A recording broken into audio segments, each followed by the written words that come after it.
অসম উত্তাল হ'বই, অসম বন্ধ হ'বই। আহোম জনগোষ্ঠীৰ 55 লাখ ৰাইজে বিকল্প ৰাজনৈতিক চিন্তা চৰ্চা কৰিব।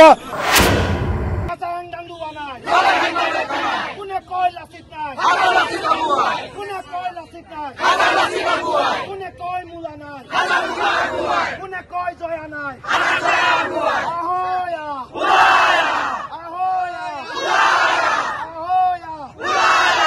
বিষয়টো ৰাজ্য হ'ব পালেগে, বিষয়টো ৰাজ্য হ'ব পোৱাৰ পিছত বিলখন পাছ নকৰি তাৰ কাৰণে প্ৰতিবাদ হৈছে। প্ৰতিবাদ হ'বই, অসম উত্তাল হ'বই, অসম বন্ধ হ'বই।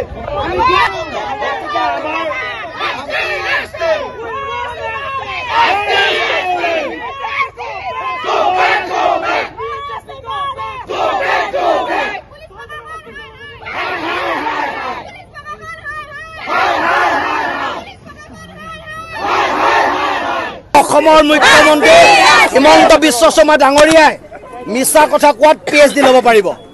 নিৰ্বাচন আহিলে প্ৰতিশ্ৰুতি দিলে যে আহোমকে ধৰি অসমৰ 6টা জনগোষ্ঠীক জনজাতিকৰণৰ মৰ্যাদা দিব।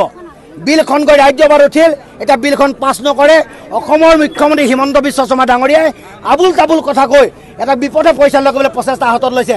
এতিয়া 26ৰ বিধানসভা ইলেকশ্যন, সেই ইলেকশ্যনত আহোম জনগোষ্ঠীৰ 55 লাখ ৰাইজে বিকল্প ৰাজনৈতিক চিন্তা চৰ্চা কৰিব। লগতে 6 জনগোষ্ঠীৰ জনজাতিকৰণৰ দাবীক লৈ যি আন্দোলন চলিছে, এই আন্দোলনকাৰী ৰাইজে এক বিকল্প ৰাজনৈতিক চিন্তা চৰ্চাৰ মাজে আগবাঢ়িব।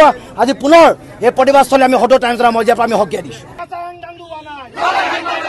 কোনে কয় লাচিত নাই, কোনে কয় লাচিত নাই, কোনে কয় মূলা নাই, কোনে কয় জয়া নাই।